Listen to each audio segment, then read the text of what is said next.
ministry right here. Ano kaya obstacle na na-face? Noah preached his message of coming judgment for how long? 120 years. And nobody believed.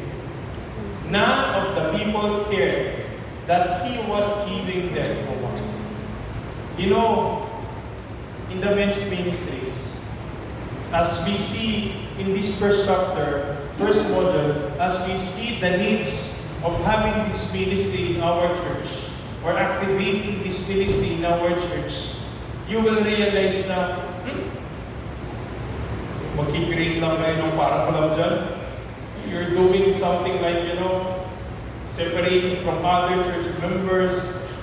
Yeah, at times, that's the reason why when you approach them, I know everything. Why am I going to attend? I attended Bible study. I know lots of seminar. Just join us in Bible study. Just join us in outreach. Don't waste your time there. Just like Noah. If right now, Brother Randy, how long are you in the office? Is it your second term, no? Second term. So, most likely 1.5 year. Almost 1.5 year. Can you imagine, Brother Randy, Noah preaches that message for 120 years. I'm not saying that you will continue to preach it for the next years. But you know how hard to share to people na it's very important for us to do something, to create something. What? In short, because sin, can we flash it? Because sin, loading nga natin internet. Sige po, I will flash it. And because sin is real, men today ultimately face destruction and death. Just like the ones in Noah's time. God wants to literally save the lives of these men in your church. How do we get them to and act forward? This is the question. So, let's have a short break with this activity. Yeah, the title of our activity is Information. Can I ask a volunteer? Siguro, we will make a role playing. Sino po yung pwede mag-serve dito sa atin? Kasi konti na naman tayo. Yung pinakamakisig. Sino pinakamakisig? Ay, ganito na lang. Sige, role playing. Can I ask Brother Don and Brother Rock? Yeah, role playing. Sige, let's have a short activity. We will proceed to the second part. Brother Don. Yeah. Makakisig. Okay.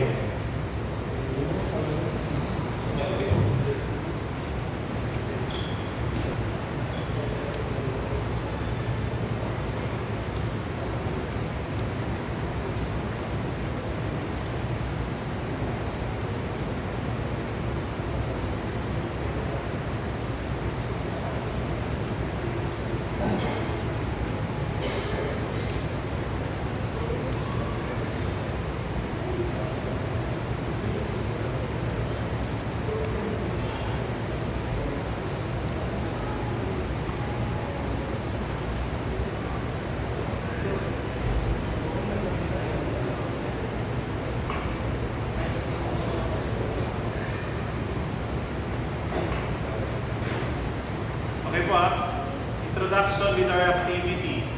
In this improvisation, we have two characters, Brother Don and Brother Rob. So, Rob has no idea kung ano magiging role niya. Two options, either their father or office worker, is a boss. So, Brother Rob will respond, depende sa sasabihin ni Brother. Yan yung okay, let's give them time for this information.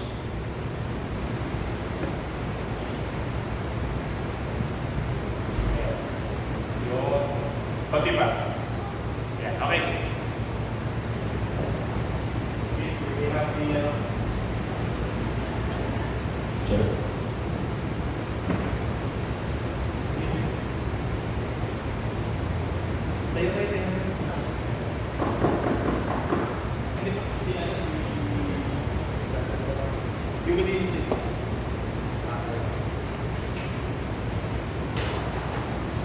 Paula, ba't yan pala?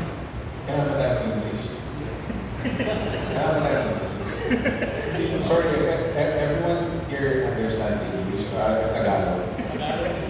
Tatagalogin ko na lang. Ba't yan pala ba? Kakabalik ko lang Hindi, hindi. Huwag kang paliwanag. Ba't yan pala? Sabi ko sa Tagalog ba? sa Paranaque. Ano pa alam mo? Nahanap na namin. Kanina ka pa namin nahanap na namin. Next time, magpapaalam ka. Huwag mo na pumalis. Rapa na sinabi sa inyo, brother. Paano? Right? Paano? Paano? Nagagalit sa inyo? Concern. Concern.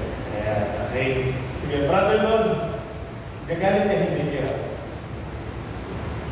Nagagalit ako in the sense na nag-aalala. Pero hindi yung galit na kasi hindi ko siya makita lang. Mas more on parang makami nangyari sa kanya, hindi ko alam kung saan ko siya pwede hanapin, at baka hindi siya makauwi, and kami uling makaalala. More on concern na. Okay, thank you po. Konting lang natin yan for our... Hindi natin ginawa natin. Hindi nyo po sila basta-basta napapatayo dito. It's only for the advertisement. Okay? Thank you, Kuya. Okay. So that short, some sort of skill, bakit natin ginawa? Trip lang ba natin? Trip lang ba ni Pastor? Can you see Rap's action? If you will do it, for example, brother, it can be understood by Raf in different ways. It could be a trigger, frustrated, but can you still recall what's the reaction of Raf? Nung tinanong ko siya, what did he get from Brother Dog's message? Can you still recall? The word is concern. Diba? So, bakit natin ginat yung ating with this? Because that's basically one important matter in engaging in ministry. Why? Because at times when we do ministry, when we say something, instead of them being understood na you are concerned with them, at times what they see is the frustration or the galit. And so as we engage in men's ministries, at times you will feel na you will be misunderstood. Or you might misunderstood someone else. That's why one of the most important things is to open the channels of communication in doing these things. Okay. Another part, let's go na dun sa another part. May paper po tayo. Pwede po bang pabigay kay Sister Arnie? Yan, pabigay po. Siguro po, priority muna yung men, tapos pag may sobra po. Marami naman sobra, 50 naman yan. Dito na tayo sa latter part.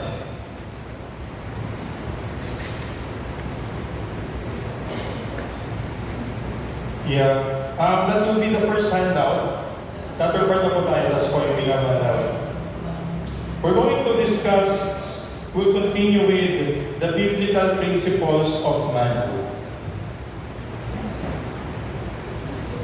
Yan, we can share lang po, sobra naman po yan. So, okay. Okay. Okay po, so let's start with this. Biblical principles of manhood. In this section, we turn to the Bible and consider what tells us about God's perspective of manhood. In a sinful world, first we have looked at Noah's situation after the flood. The world is vastly different now. And it gets to be the man who begins the human race over again.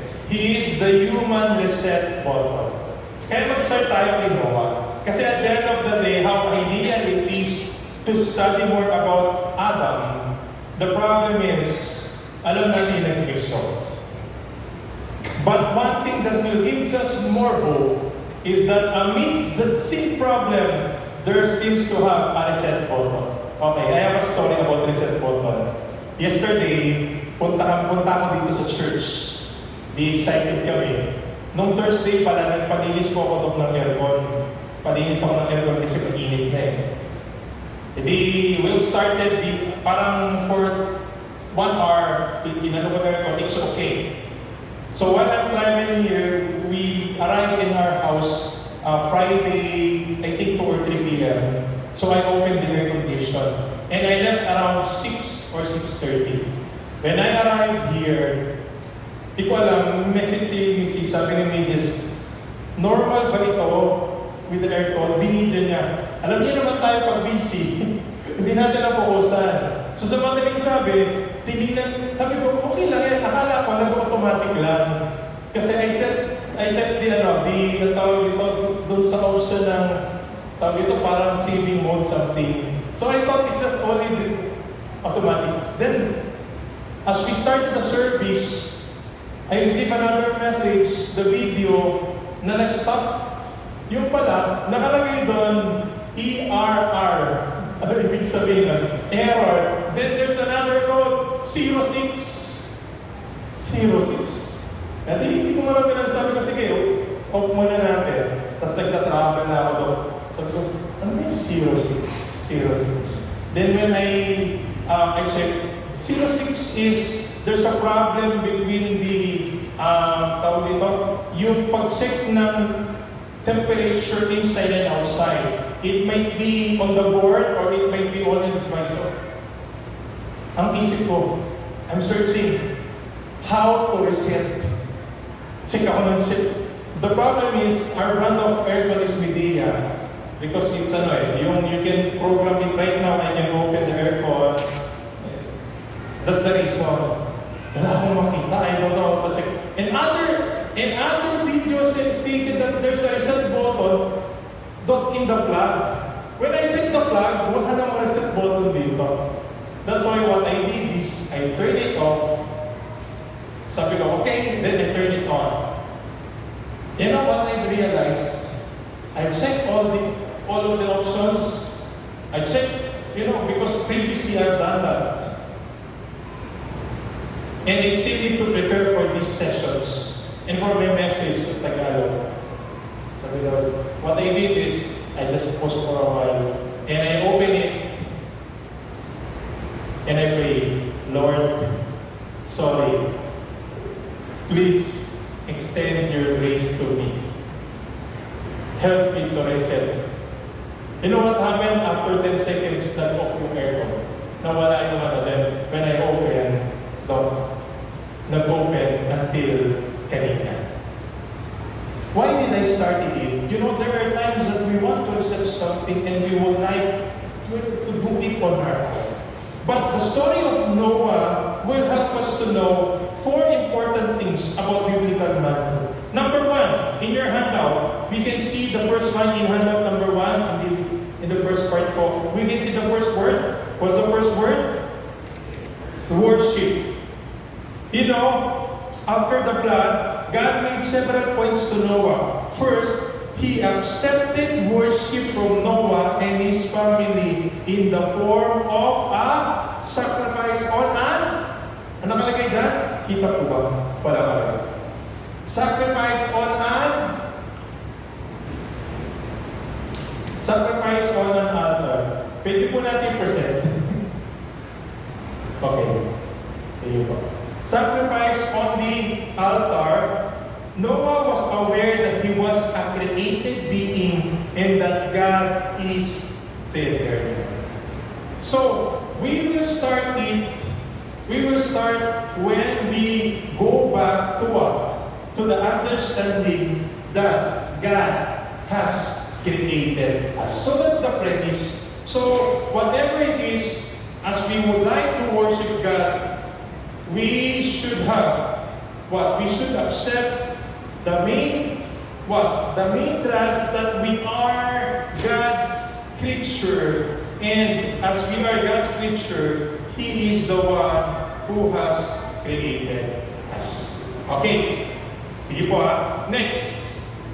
Sabi dito, in short, in this story, we can say that the first principle of manhood the Lord revealed for Noah was that God is God and that He deserved a man's praise and worship.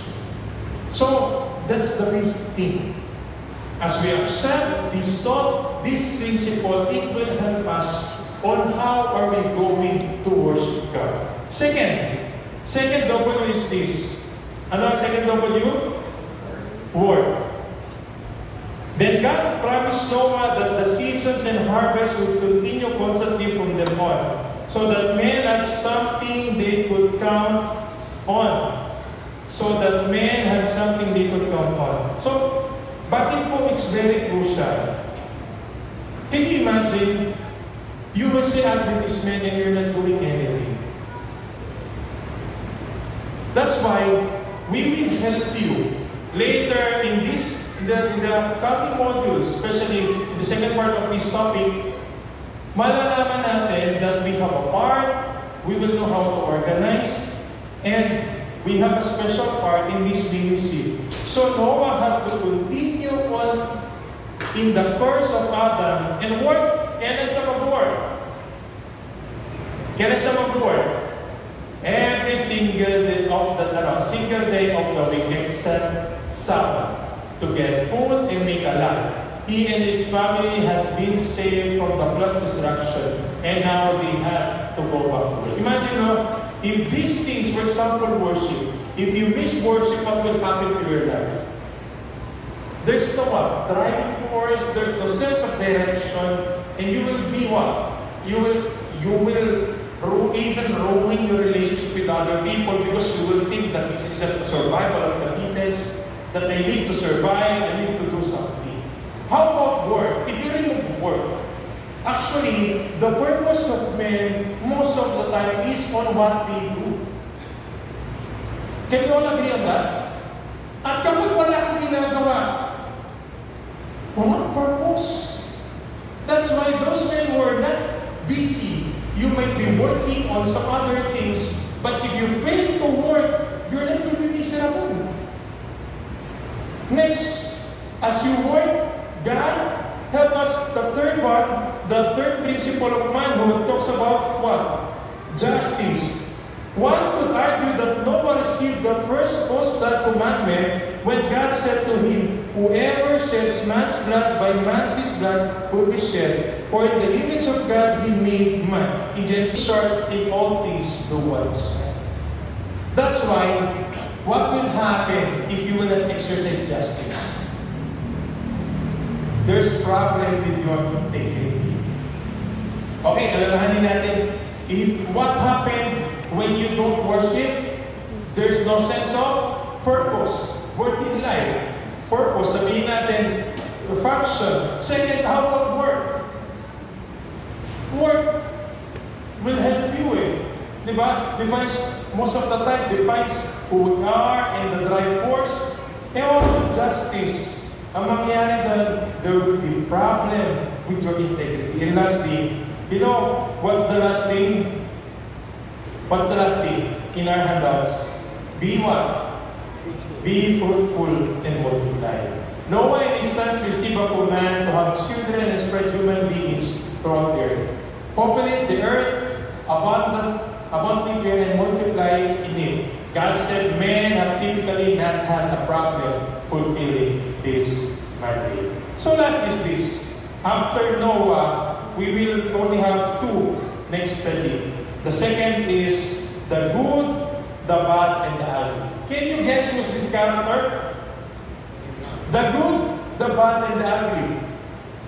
Ay, nakalagay pa rin. Abraham. You know, the first principle Abraham embodies is obedience to God. Diba? From where? He left Ur. Diba po? He left Ur, so you can see obedience. But, in the middle of this journey, what happened? Can you imagine? So as Adventist men, kahit na nagka-reset ng reset button, there are times na you will fall, manghihina tayo with our wrong decisions. But don't forget to rise up. How? By God's grace. At ano nangyari kay Abraham? He became what? You know what is the most crucial thing that happened to Abraham in a negative way? It is due to Abraham's mistrust to God that there are two major religions. Actually, three major religions na nanggaling kay Abraham. The Islam, the Judaism, and Christianity. Can you imagine? Right now, there's still a big problem between what? Between Islam and Judaism and Islam and Christianity. All because of one wrong decision. Mistrust of God. So how did God redeem Abraham? God redeemed Abraham by what? By helping him to be what? To become the father of all nations. Lastly is this. It's not on our screen. The last is Jesus the model. In the biblical perspective of biblical foundation of Adventist men, we can find the man named Jesus. Jesus has been what? If Noah is the reset button, Jesus is the hope for the planet. That even though you live in the sick world, you can still serve God and follow Him. How did Jesus did those things? At the back of your handout, you can find the challenge about the Beatitude. And we can say that these are the virtues that God wants us to have and the process of spiritual maturity that He would like us to possess. Therefore, in the life of Jesus, it's not only the opportunity for us to come closer to God, but also to remind us that as we minister to people, because men's ministries should minister people, we can only find strength, comfort, and even right direction in our communion with God. Therefore, in this first module, from different Bible characters, we are called as Adventist men to uphold the biblical foundation, and we can only find it what? In the Scripture. I hope that we will continue to follow Jesus Christ, and as a result, I hope and pray that we will understand more about the biblical foundation of men's ministry, that you can relate with them, that they themselves had their own right moments and even lowest moments of their lives, but praise God, because of His grace. Right now, their story should be an inspiration, and their story should be a motivation for us, especially our Lord and Savior Jesus Christ. So we will proceed now. Before we go to the second part, we will have a musical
vision. And thank you so much, Pastor Paulo, for discussing the very foundation of our lectures indeed for the upcoming months.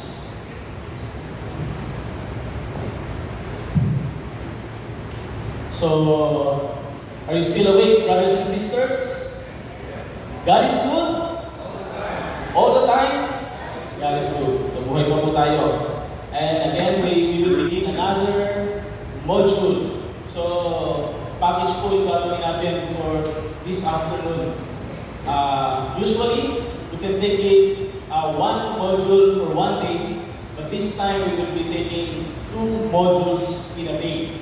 So, ito po ay mahalaga because it will help us as we start the effective Adventist ministry in our church. So, lahat po ba ay nakatanggap na ng survey that were distributed a while ago?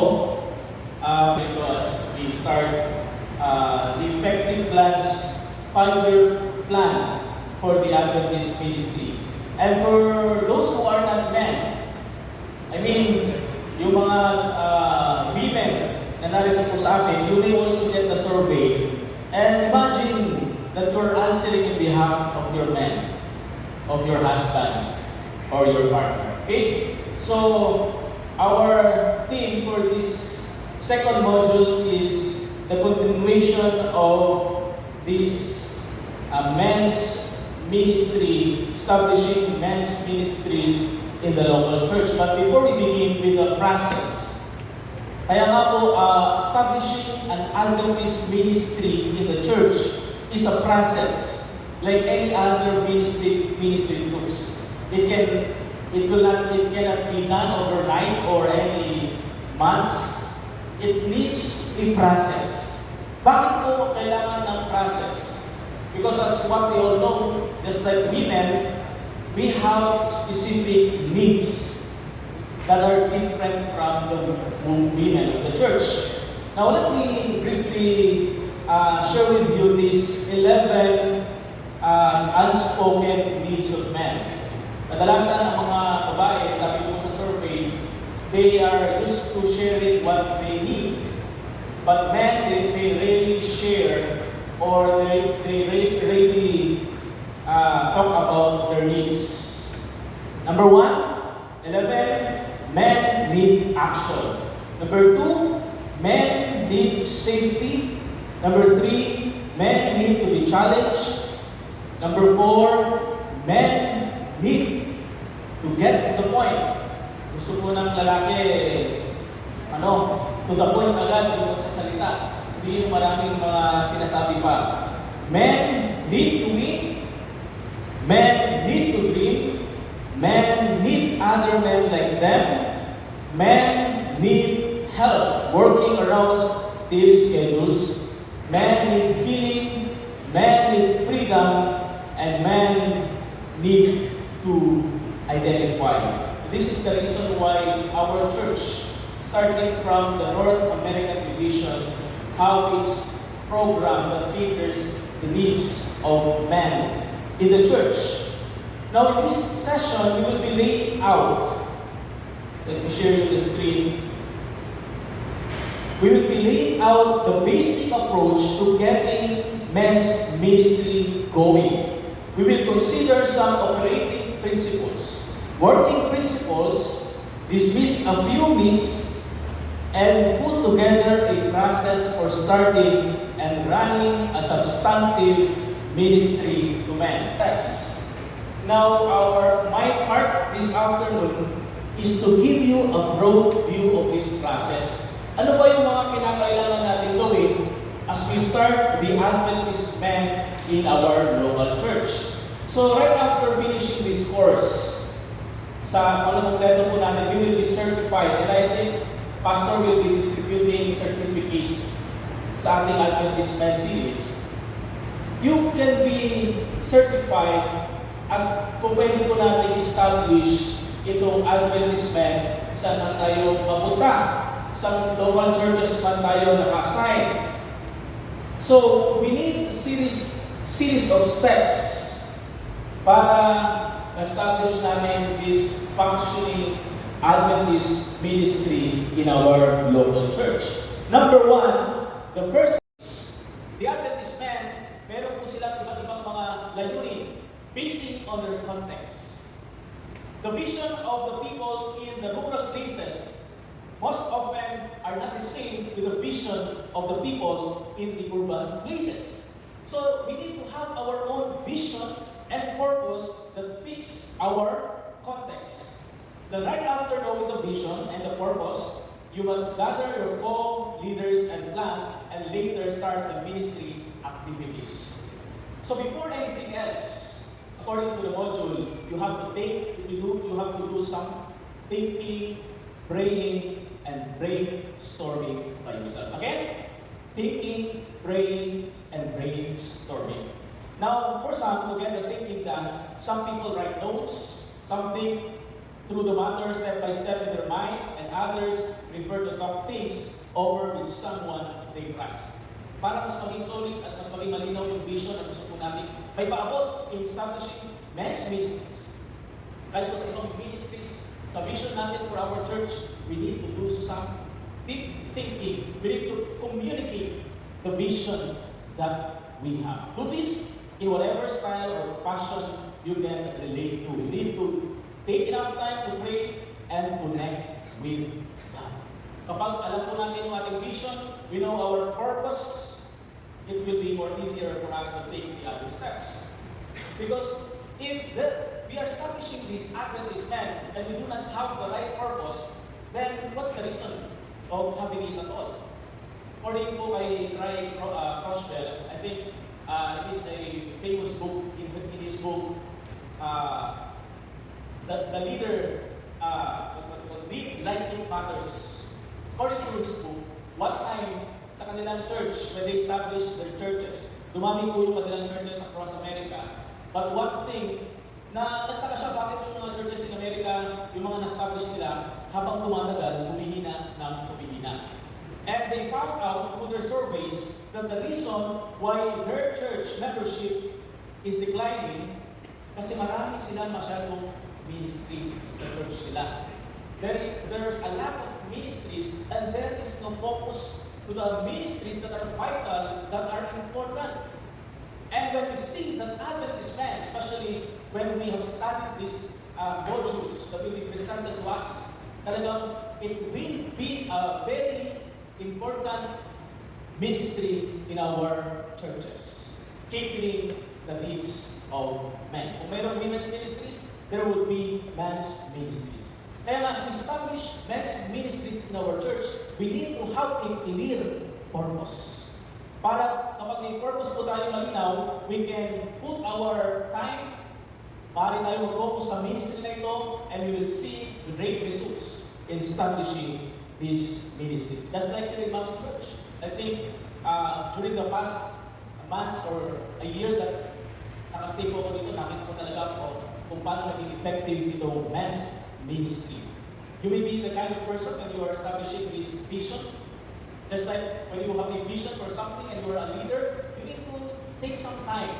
If you're a person you are fond of having the personal spiritual retreat, why not do it?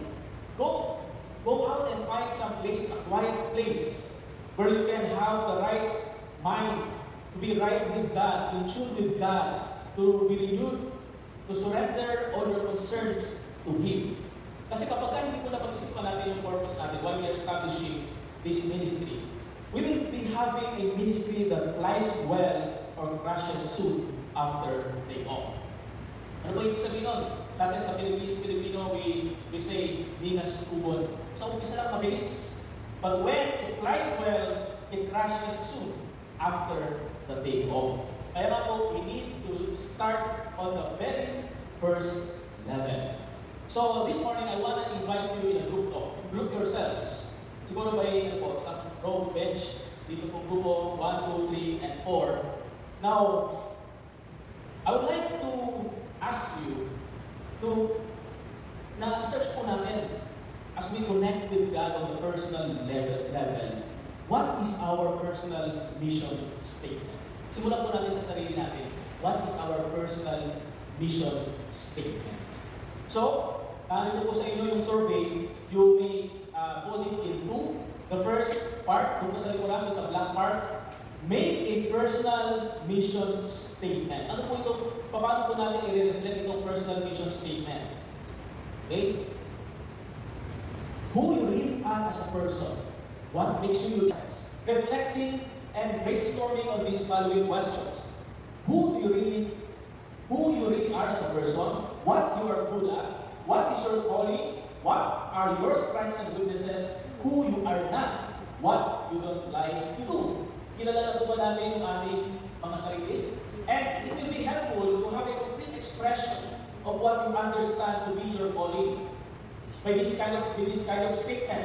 Isulat po natin doon sa unang part ng pinol natin, doon sa unang part na blank. Just one sentence. So, in creating this personal mission statement in life, you can make this statement, like this statement, my mission in life in the next few years is to, okay, so make your life personal mission statement, okay? So, you have a few minutes to do that. While thinking, I will be discussing further the next thing that you will do on the other part, on the lower part. Okay? So, lahat po mayroong ballpen. May ballpen ito ba lahat? So, in just one sentence. On the other part, dun sa pangalawang part, divide it, dun sa first part, dun sa bottom part, create a purpose statement. It is your first attempt at saying what your ministry is for. As a man, as a woman, kung kayo ay mga woman, what is your purpose statement? Ano yung purpose ng ministry mo? As a man, as part of the men's ministry.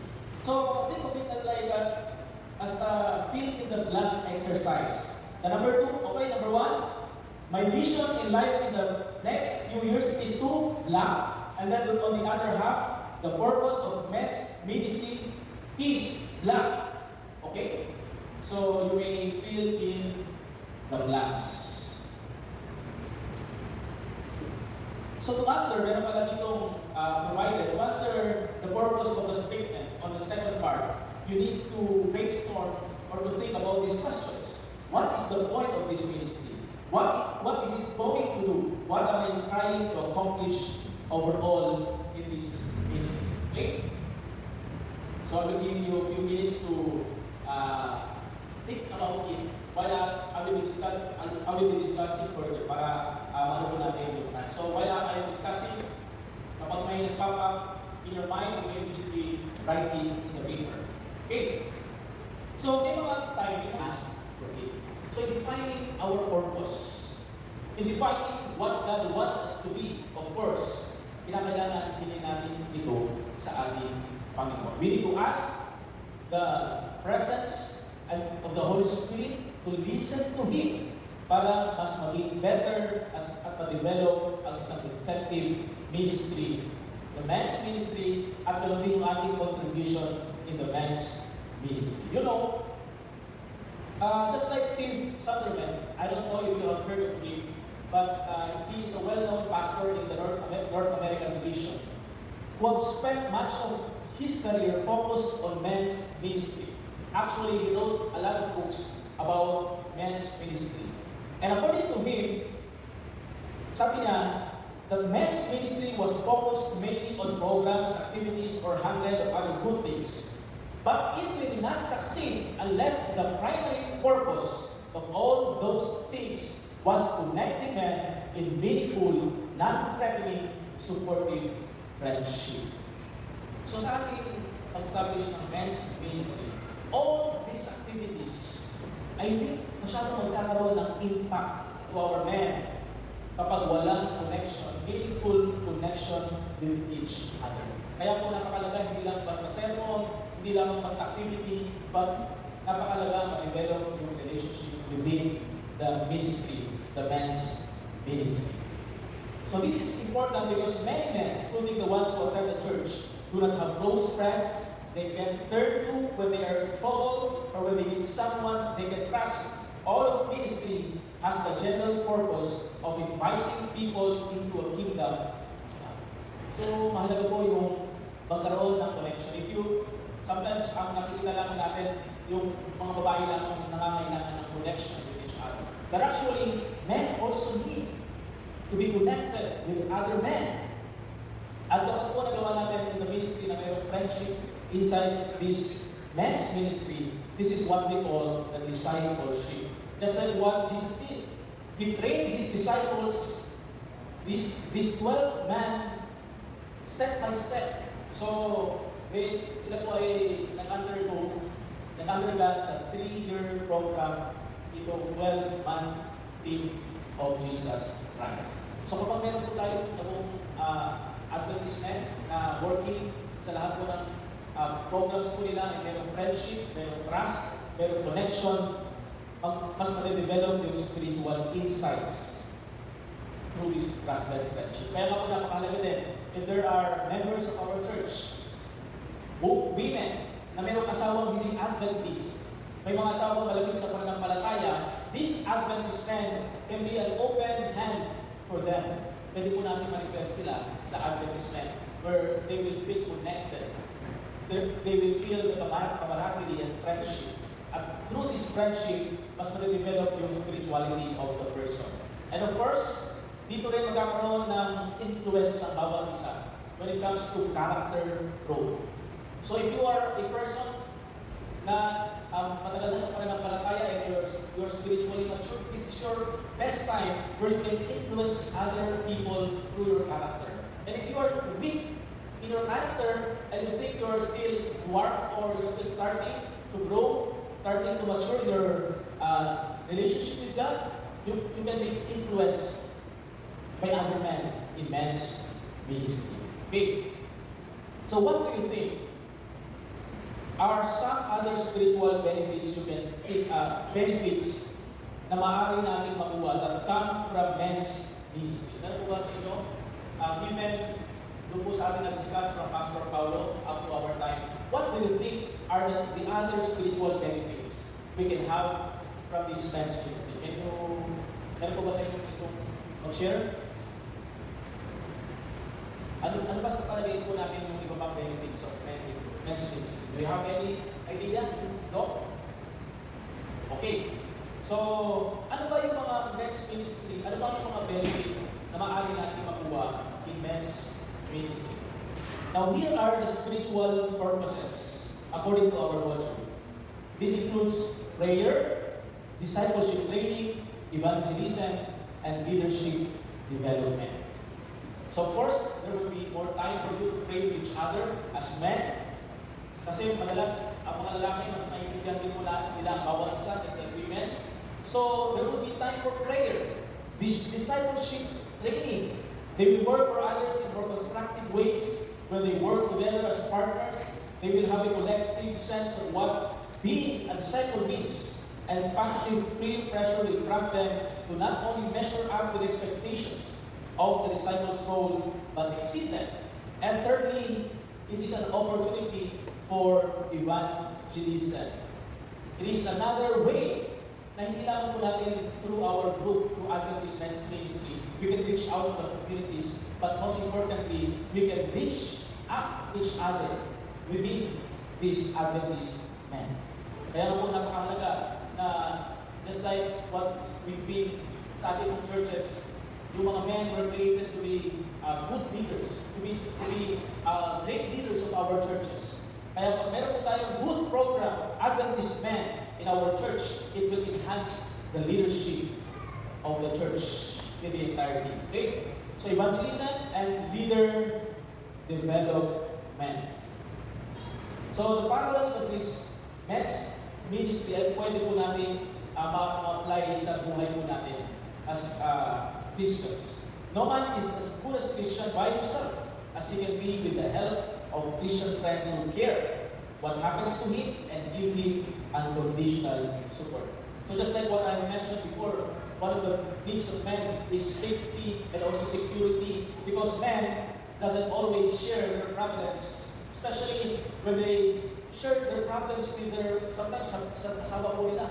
Because sometimes men, nararamdaman nila that they are weak when they are sharing their problems to other people. But the best way na maaari din po mapagmamalaya mga mag-share yung ating mga kalalakihan ng kanilang mga pinagdadaanan. And in this way, magkakaroon ng opportunity para sila ay magkaroon ng unconditional support is through men's ministry. Okay, so much for the lectures. Let us proceed to having a long-term and short-term plans.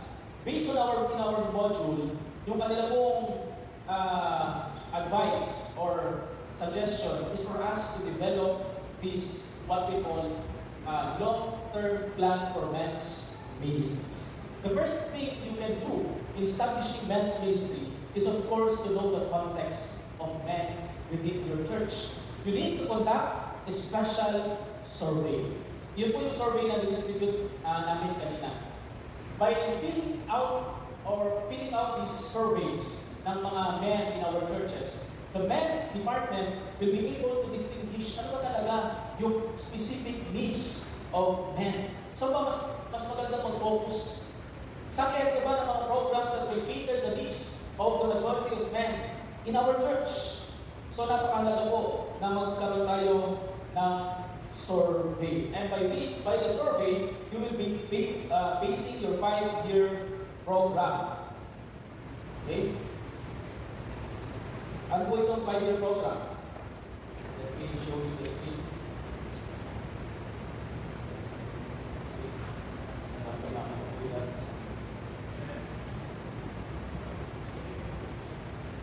Okay. So mamaya po yan.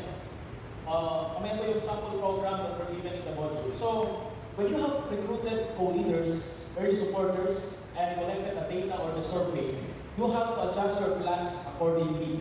And right after knowing the context of your church, it is time for you to set your ministry in motion. But first, you need to coordinate with the pastor. You have to talk with your pastor and to open this new ministry to them. And of course, as you open this new ministry to the pastor, kinakailangan na prepare na po yung merit of establishing these Adventist men. So, when you are done convincing your pastor about the need of men's ministry in your church, malaking bagay po yung survey. You may show the survey to the pastor and also to the church board, and when they have appreciated the need of establishing it, then mas magiging mabilis po yung process ng pagsisimula ng Adventist men ministry. So the ministry is for the purpose of making disciples. It is for the benefit of everyone in the church and not just men. Because the pastor, kapag kayo po sinuportahan ng pastor at ng church board, mas magiging mabilis yung process po ng pag-establish dito. So you can use the multimedia platforms or the media, yung cellphone po natin, messenger. You may start recruiting for men in the ministry. And when you are done, you can create a chat group for this. And then you may set a reminder of a monthly meeting doon po sa chat group. So these are practical ways na suggestion po ng module natin. Have a kick-off event at the church with food, information, and fun. Present the plans for the men's ministry. So magkaroon po ng specific schedule for a recurring meeting at your church. Magkakaroon po ng special meeting for all the Adventist men na member po ng ating church. So in planning your first year up to the 5th year according to our module, you need to involve the members of the Adventist men. Because mas malaki yung makakontribute nila, mas malaking bagay yung mga insights of other people as you plan for your 5-year program. Okay? So here are the sample. Kapag meron ng survey, you will base these needs or these programs on the survey. Okay. Year 1, just like this one, you may base po natin ito sa need. Hold your first men's retreat. Plan a men's movie night. Make sure the movie is edifying, entertaining, and above all, manly. So ito po yung mga sample na pwede gawin ng Adventist men. Find a sporting event that would be a men's ministry get together. If there is interest, just like what we're doing when it comes to church. Yung basketball for Adventist men. Yung iba naman, kung gusto nila tennis or badminton, you can do it within the church. And members of the church. And number 4, continue your initial weekly prayer group and begin to establish other weekly small groups. So, establish these recurring meetings and then you need to have small groups of men. So, just like what sinasabi ko dito, kinakailangan unti-unti lamang. We cannot do all our activities, numerous activities in just 1 year. Pero pwede ito po yung activities po natin for the first year, and then on the other year, we may assign all in the big group to small groups for Bible study. So una, more on social. Pangalawa, we can move na magkaroon ng Bible study and prayer group, all the training series for men to become disciple makers of others. Organize one or more mission outreach activities for your group. So right after establishing, there will be a time, the best time, that your small group will go out to reach out yung communities around. Hold a leadership training retreat, conduct a series of 3 monthly meetings on a challenging spiritual topic, organize short-term small group Bible study series with a particular focus on, and on the third year, an overseas mission trip, an evangelistic outreach project in an unreached area near your church, an annual retreat focused on a spiritual theme presented by members of the group, quarterly extreme discipleship events such as neighborhood outreach, trip to a men's conference. So ito po yung mga pwede namin magawa in our newly organized department of our church, the men's ministries. Now to wrap up our discussion this morning, let us be reminded of these important points na nakalagay po sa ating module. Number 1, we addressed several stages for the formation of your men's ministry group. Number 1, you begin with personal preparation, making sure your relationship with God is in good order. Number 2, then comes a stage of thinking about the ministry and creating documents that give it definition. Number 3, the setting up of plans and finding partners. Number 4, you'll kick off the ministry and get going. And number 5, and through the following months and years, you will work on the relationships in the group and implement the plans laid out in your 5-year document. And again, kaya nga po sinabing 5-year, the 4th and the 5th year, ito wala po silang specific na programs na sample na inilagay, but you will be basing it on the outcome dun sa mga nauna niyo pong ginawa on the first 3 years. Kung ano yung effective, kung ano yung hindi effective, at kung ano yung improvement na pwede po natin gawin. And the next, on the next modules, we will, ito po ay mag-discuss pa natin in more depth and more detail yung mga processes, more effective processes na pwede po natin magawa in different situations, different contexts kung nasaan ang ating church. So may God bless you all this afternoon. And just a reminder, after finishing your survey, submit it to us, either to me or to Brother Randy. Thank you so much.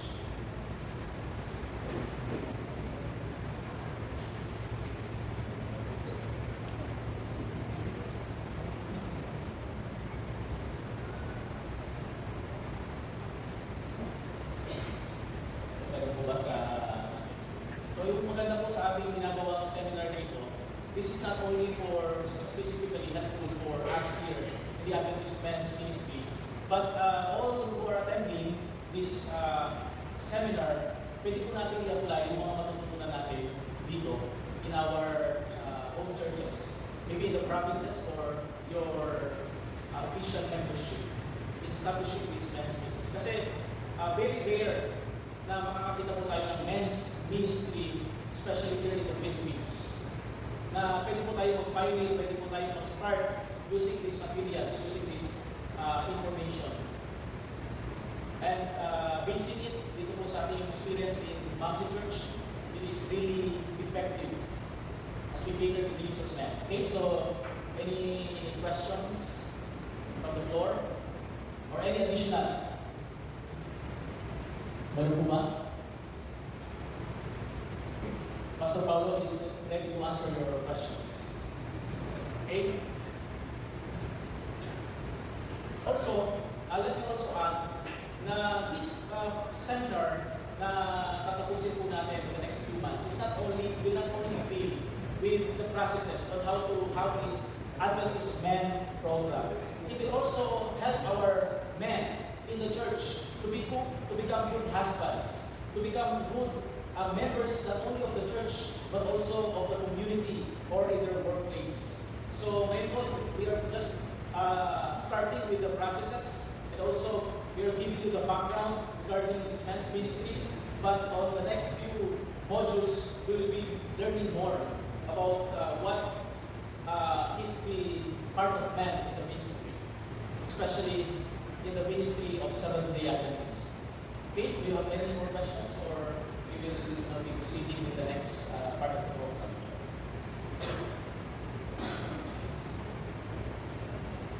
Okay, shall we call on the sixth grade song leaders for our closing song? And thank you so much for taking time, serving time to listen to our seminar, Module 1 and Module 2 for our Adventist Men's Ministries.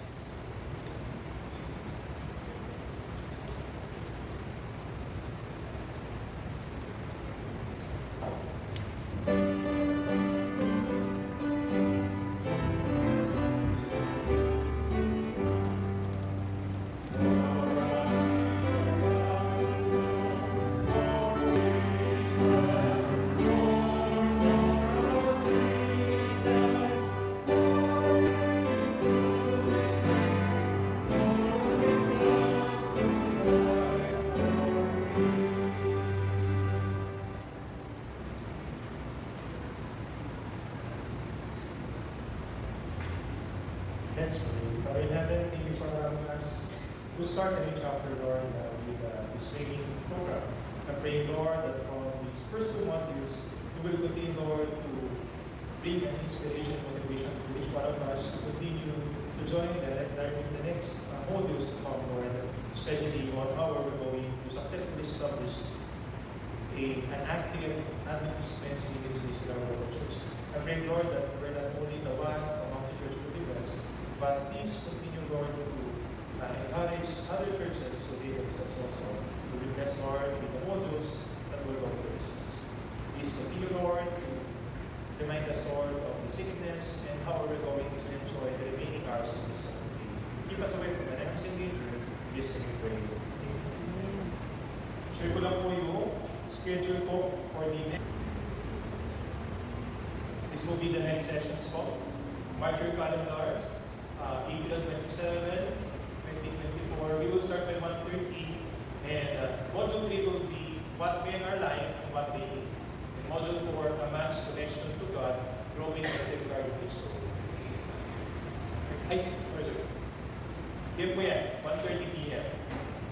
So I hope po na hindi lamang yung men, I think these 2 modules is also important to us, especially maging sa mga wife. How can it help your husbands? So yun lamang po, thank you God.